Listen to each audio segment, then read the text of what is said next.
Good morning. It is Monday again, 7:30 Central Time, my time here in Oklahoma. Thank you for watching.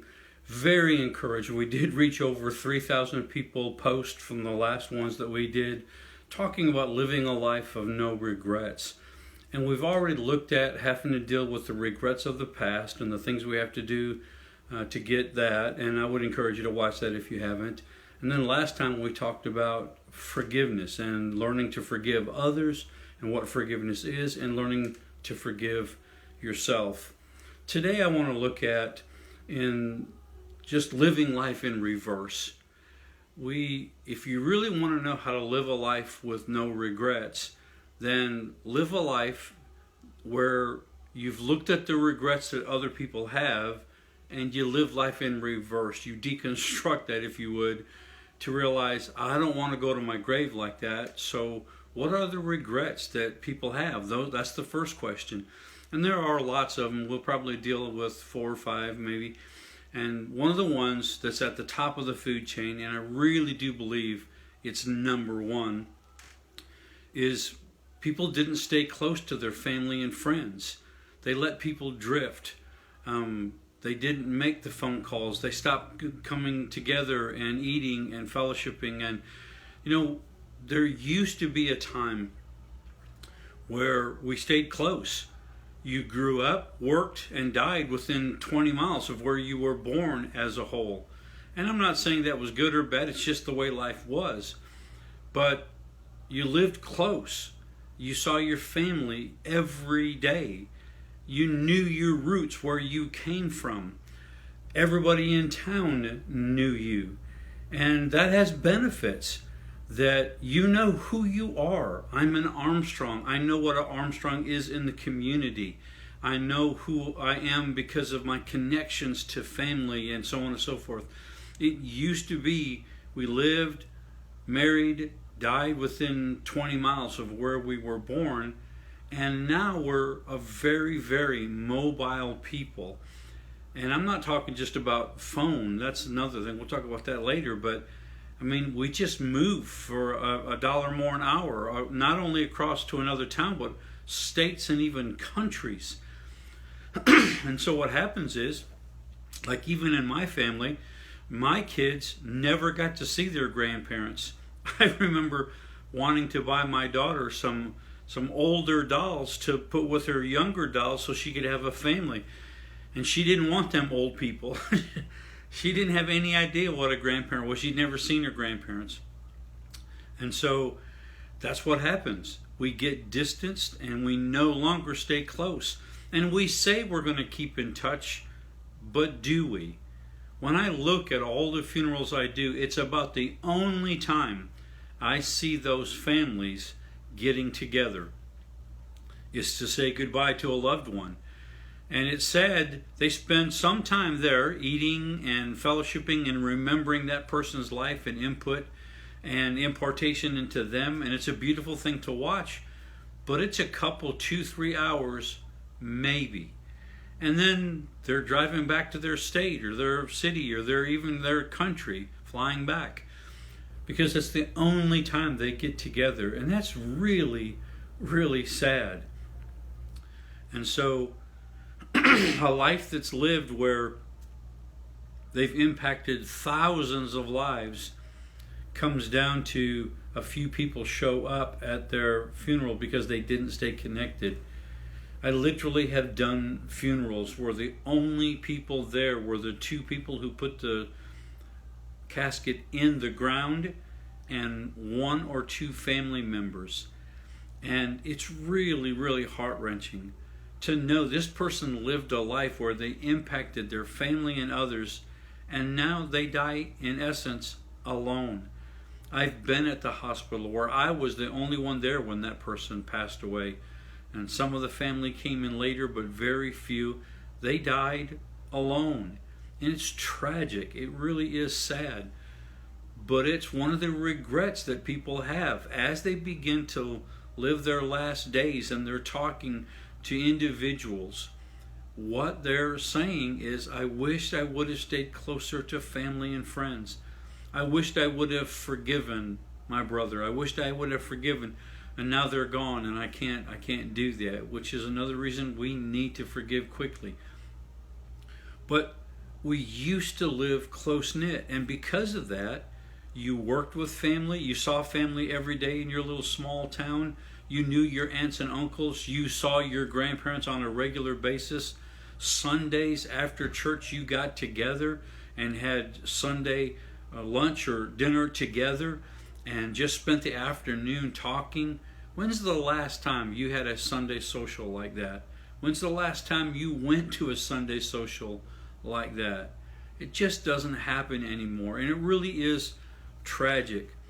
Birthdays are sent with gift cards and maybe a phone call, and if you're really generous, a FaceTime or Zoom, something like that, where they can see your face and you can see theirs. But we just don't get together. And when you come to the end of your days, what you find is what you miss the most is not thinking, I wished I'd have made more money, because you realize then somebody else is going to spend it.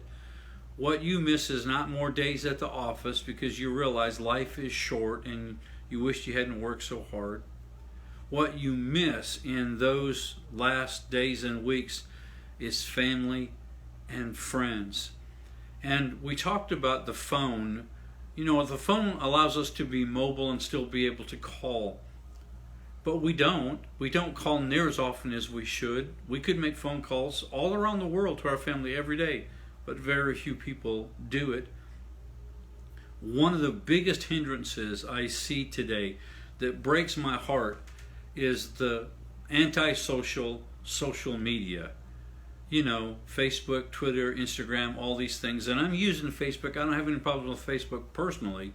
It's just this idea that people think they have friends because they have 500 thumbs up. They have 500 or 800 quote, quote, friends.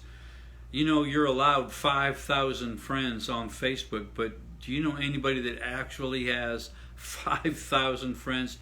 It's mathematically impossible to have 5,000 real friends. You can have people who like you, you can have people who like what you do, but because of the limit of time and the fact that you have family and you have to sleep and you have to work, you're limited to how many friends you can actually spend time with building that friendship. It takes time, real time, to build relationships that are lasting. But when you go to your grave, if you've got lasting relationships, those people are there for you in your last hours. Those people make sure that you know that they love you and they appreciated your relationship and your input in their life and impact in their life. I have people who, you know, they've had to do something in particular that they needed some hands on, they needed some muscle.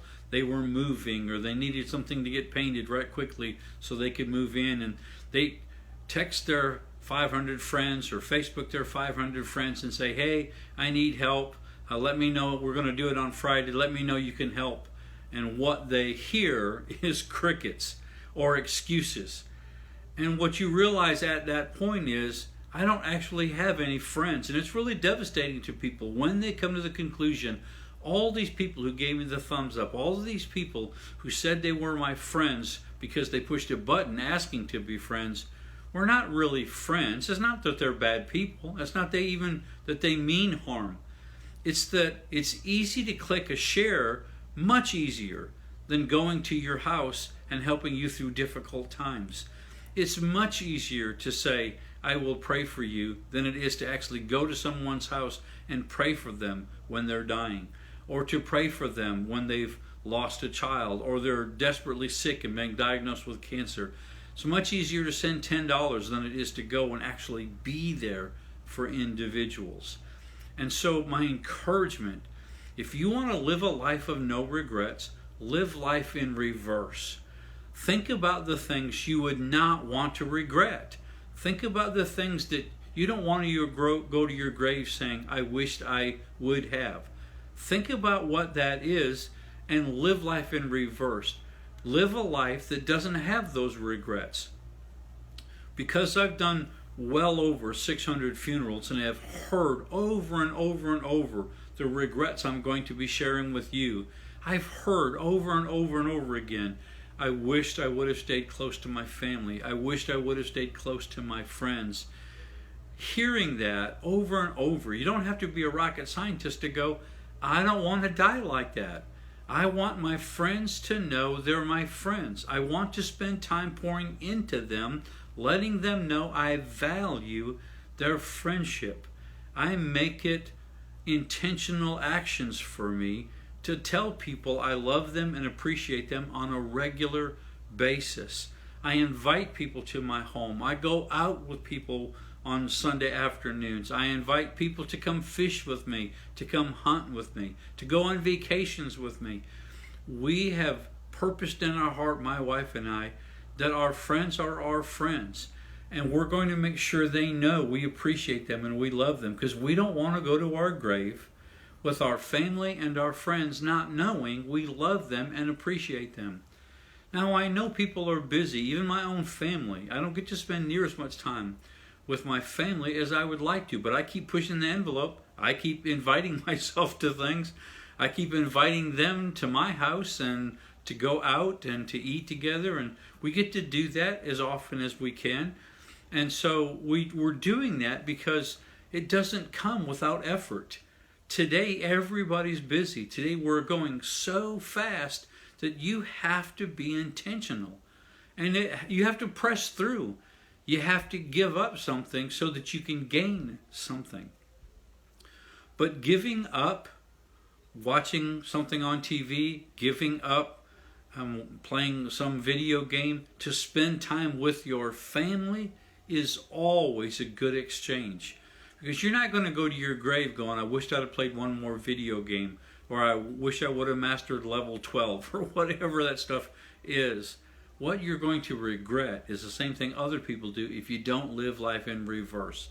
And the number one thing, and I believe it's the number one thing, is not staying close to family and friends. Now, I know because relationships are messy and people are crazy, and we be people. We are somebody's crazy.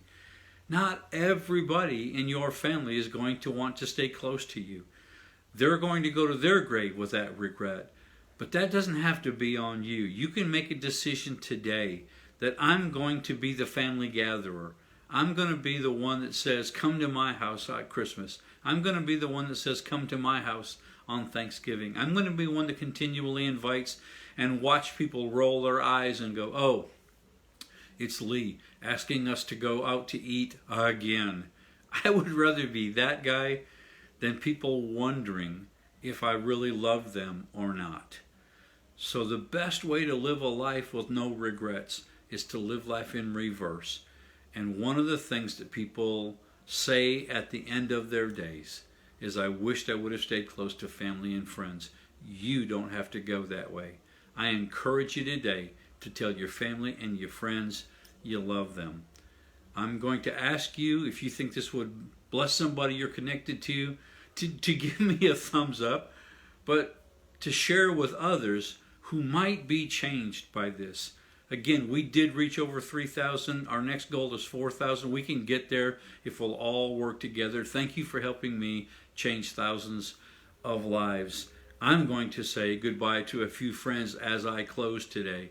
I'm going to say goodbye to Jimmy and to James and to Velma and to Lavelle and to Cindy. And I'm thinking of a few others, Nathan and David and Karen and some others that are very, very regular. I appreciate you guys so much. And I didn't write the names down. I'm just thinking about them as I go through them. Wendy's always watching. You guys are awesome. I thank you so much. Eric, you guys, I just love you guys so much. Thank you. Make sure to reach out to your family and friends and tell them you love them while you still can, because life is short, my beloved. Look forward to seeing you next Monday.